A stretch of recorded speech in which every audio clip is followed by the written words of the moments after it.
नमस्कार अंगणवाडी सेविका ताईंनो, आजच्या व्हिडिओमध्ये आपल्याला महिला व बाल विकास विभाग जी.आर. काढण्यात आले। या जी.आर.मध्ये मुख्यमंत्री माझी लाडकी बहीण या योजनेतील सुधारणाबाबत हे जी.आर. आहे। ताईंनो, तुम्ही या चॅनलला सबस्क्राइब केलं नसेल तर सबस्क्राइब करून घ्या आणि बेल आयकॉन प्रेस करायला विसरू नका। बघा ताईंनो, हा जी.आर. दिनांक 3/6/2024 हे जारी करण्यात आले।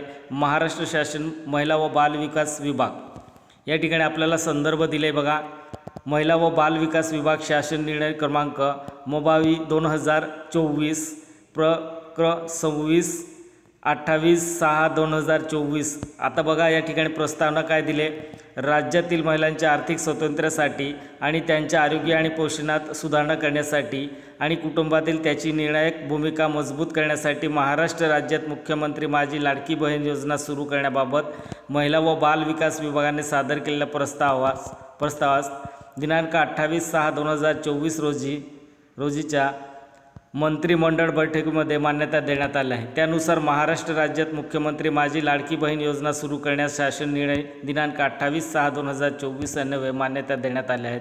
सदर शासन निर्णयामधील नमूद काही निष्कर्षामध्ये सुधारणा करण्याची बाब तसेच सदर जिल्हास्तर समितीमध्ये सुधारणा करण्याची बाब विचाराधीन होती।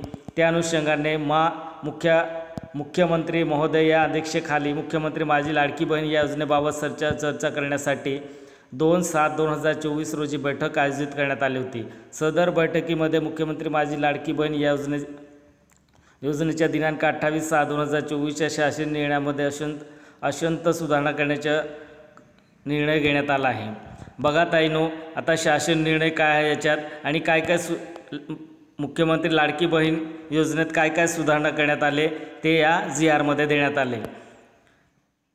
मुख्यमंत्री माझी लाडकी बहीण या योजनेचा शासन निर्णय 28/6/2024 मध्ये खालीलप्रमाणे सुधारणा करण्यात येत आहे। बघा, आता खाली टेबलमध्ये दिले योजनेची लाभार्थी पात्रता अपात्र व आवश्यक कागदपत्रे असं म्हटले। बघा, या ठिकाणी 1 नंबर कॉलम बघा, 3 योजनेचे लाभार्थी महाराष्ट्र राज्यातील 21 ते 60 या वर्ष वयोगटातील विवाहित विधवा घटस्फोटित किंवा परित्यक्त किंवा आणि निराधार महिला। योजनेचे लाभार्थी महाराष्ट्र राज्यातील 21 ते 65 वर्ष वयोगटातील विवाहित विधवा घटस्फोटित परित्यक्त आणि निराधार महिला तसेच त्या कुटुंबातील केवळ एक विवाहित महिला, त्या कुटुंबातील फक्त एक विवाहित महिला योजनेचे लाभार्थी पात्रता असेल। बघा, या काय म्हटलं आहे, निराधार महिला तसेच त्या कुटुंबातील केवळ एकच अविवाहित महिला योजनेचे लाभार्थी पात्रता असेल। बघा ताईंनो, या ठिकाणी काय म्हटलं आहे, ज्या महिलेचं लग्न झालं नसेल त्यांचं त्या घरात जर 4 मुली असेल, 4ही मुलीचं लग्न झालं नसेल तर त्या 4 मुलीमधून एक मुलगी पात्र असेल या योजनेसाठी। आणि या ठिकाणी बघा, योजनेचे लाभार्थी पात्रता या ठिकाणी दिले। आता पुढे बघा, या कॉलममध्ये काय दिले, क्रमांक 2 राज्यातील विवाहित विधवा व घटस्फोटित परित्यक्त आणि निराधार महिला। आता यांच्यासाठी काय म्हटलं, राज्यातील विवाहित विधवा व घटस्फोटित परित्यक्त आणि निराधार महिला तसेच त्या कुटुंबातील केवळ एक अविवाहित महिला पात्रता असेल। तिसरं बघा, 3 नंबर 4 योजनेच्या लाभार्थी पात्रता। आता पात्रता काय असेल, किमान वयाची 21 वर्ष पूर्ण व कमाल वयाची 60 वर्ष पूर्ण होईपर्यंत योजनेचा लाभ मिळणार आहे। योजनेची लाभार्थी पात्रता किमान वयाचे 21 वर्ष पूर्ण, कमाल वयाचे 65 वर्ष पूर्ण होईपर्यंत हे सुधारणा करण्यात आले। बघा ताईंनो, या ठिकाणी काय दिले, या ठिकाणी तुम्हाला आधी जेव्हा ही योजना अनाउन्समेंट करण्यात आली होती तेव्हाच हा जी.आर.मध्ये दिलं होतं। आता या ठिकाणी तुम्ही बघा, हे सुधारणा करण्यात आली या ठिकाणी। बघा ताईंनो, हे सुधारणा करण्यात आले या ठिकाणी। तर हे बघा 3 नंबर बघा, या ठिकाणी 3 नंबरला दिले योजनेची पात्रता दिली होती 21 वर्ष 60 वर्ष आणि 4 नंबरला दिले योजनेचं। आता हे नवीन दुरुस्त करण्यात आले, 60 ते 65 वर्ष पूर्ण होईपर्यंत ही योजनेचा लाभ घेऊ शकतात। 4था नंबर बघा, अपात्र आणि अपात्र।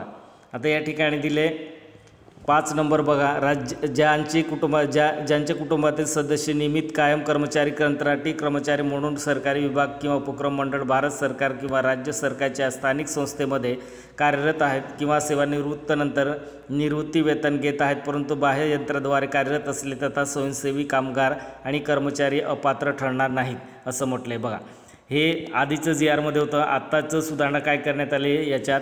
5 नंबर अपात्र 2 कॉलम दिले बघा. या कॉलममध्ये ज्यांच्या कुटुंबातील सदस्य नियमित कायम कर्मचारी म्हणून सरकारी विभाग, उपक्रम मंडळ, भारत सरकार किंवा राज्य सरकारच्या स्थानिक संस्थेमध्ये कार्यरत आहे किंवा सेवानिवृत्त निवृत्ती वेतन घेत आहे, तथापि 2.50 लाखापर्यंत उत्पन्न असलेले बाह्ययंत्राद्वारे कार्यरत असलेले कर्मचारी, स्वयंसेवी कामगार आणि कंत्राटी कर्मचारी पात्र ठरतील असं म्हटलं आहे.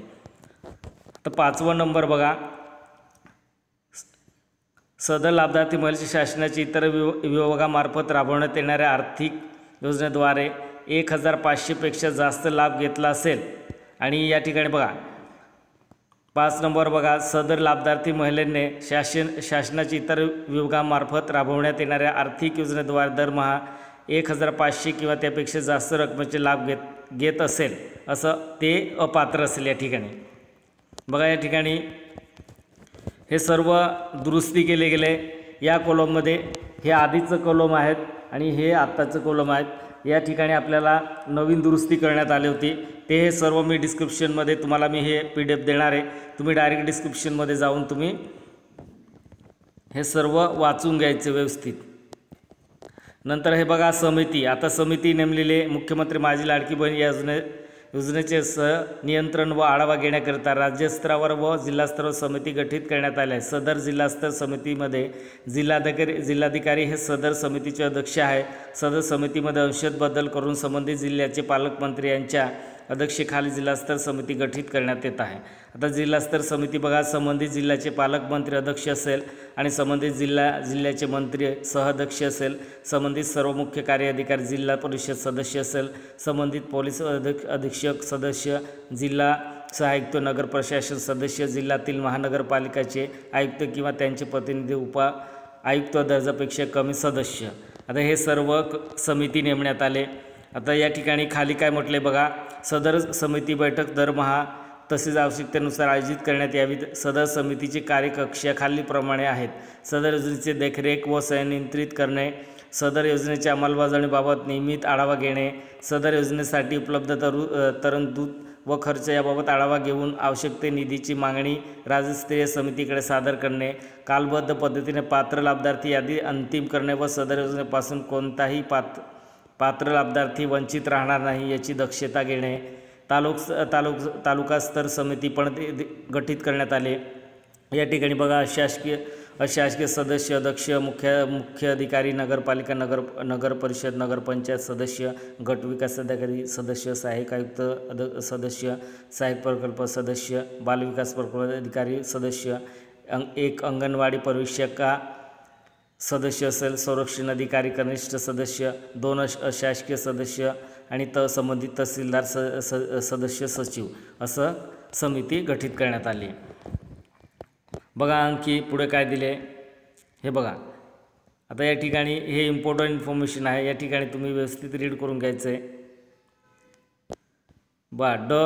योजनेच्या अंमलबजावणीसाठी कालमर्यादा असेल. उपरोक्त कालावधीनंतर या मोहिमेअंतर्गत नोंदणीबाबतच्या कारवाई संदर्भात वेळोवेळी आवश्यक त्या सूचना देण्यात येतील. याबाबत खालीलप्रमाणे सुधारणा करण्यात येत आहे. सदर योजनेत आता दिनांक 31 ऑगस्ट 2024 लाभार्थी महिलांना अर्ज करता येईल. तसेच दिनांक 31 ऑगस्ट 2024 अर्ज करण्यात आलेल्या लाभार्थी महिलांना दिनांक 1 जुलै 2024 पासून दर महिना आवश्यक 1500 आर्थिक लाभ देण्यात येणार आहे. या मोहिमेअंतर्गत नोंदणीबाबतच्या कारवाई संदर्भात वेळोवेळी आवश्यक त्या सूचना देण्यात येतील. प्रोत्साहन भत्ता पण दिले. या ठिकाणी बघा, सदर योजनेअंतर्गत मोबाईल ॲपद्वारे ऑनलाईन अर्ज सादर करण्यासाठी अंगणवाडी सेविका यांना लाभार्थींची अंतिम यादी प्रसिद्ध झाल्यावर एकूण पात्र लाभार्थींचे अर्ज सादर केल्याप्रमाणे प्रति पात्र लाभार्थी 50 रुपयाप्रमाणे प्रोत्साहन भत्ता देण्यात येईल.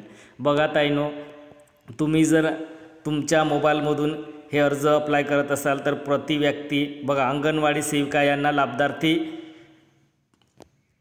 अंतिम यादी प्रसिद्ध झाल्यानंतर एकूण पात्र लाभार्थ्यांचे अर्ज सादर केल्याप्रमाणे प्रति पात्र लाभार्थी 50 रुपये याप्रमाणे प्रोत्साहन भत्ता देण्यात येईल. बघा ताईनो, अंगणवाडी सेविका यांना 50 रुपये प्रति व्यक्ती लाभार्थी जेवढं लाभार्थी नोंदणी केली असेल ॲप्समध्ये त्यांचं फॉर्म सबमिट केलं असेल त्या अंगणवाडी सेविकांना प्रति लाभार्थीच्या मागे 50 रुपयाप्रमाणे भत्ता देण्यात येणार आहे ताईंनो. सदर शासन निर्णय दिनांक 2/7/2024 रोजी मुख्यमंत्री महोदय यांच्या अध्यक्षतेखाली झालेल्या बैठकीत घेतलेल्या निर्णयानुसार निर्गमित करण्यात येत आहे. सदर शासन निर्णय महाराष्ट्र शासन www.maharashtra.government.in या संकेतस्थळावर उपलब्ध करण्यात आला असून त्यांचा सांकेतिक नंबर दिला असा आहे. हा शासन निर्णय डिजिटल स्वाक्षरीने साक्षरीकृत करून करण्यात येत आहे. बघा ताईनो, प्रति लाभार्थीच्या मागे तुम्हाला 50 रुपये दिले जाणार आहे. जेव्हा फायनल लिस्ट लागेल लाभार्थ्यांचं तेव्हा जेवढं पात्र झाले असेल कॅन्डिडेट त्यांच्या मागे एका कॅन्डिडेट मागे 50 रुपये दिले जाणार आहेत अंगणवाडी सेविका यांना. ताईनो, व्हिडिओ आवडला असेल तर सबस्क्राईब करा, बेल आयकॉन प्रेस करायला विसरू नका. असेच नवनवीन व्हिडिओ तुम्हाला मिळत राहील. जय हिंद, जय महाराष्ट्र.